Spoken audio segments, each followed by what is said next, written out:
Hey guys, and welcome back to this channel. In this video I'll be showing you guys how you can add cool body effects in CapCut.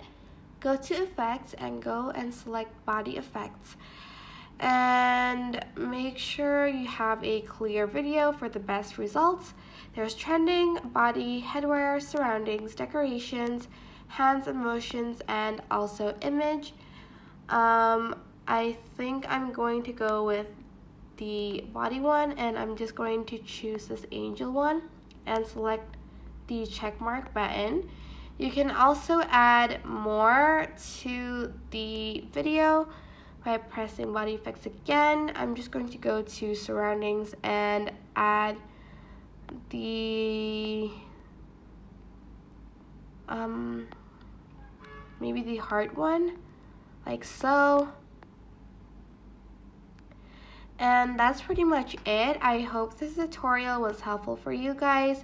Don't forget to like, comment, share, and also subscribe to this channel if you haven't done that. If you have any questions, just leave it in the comment section down below, and I will try my best to answer them all. Thank you so much for watching. Bye!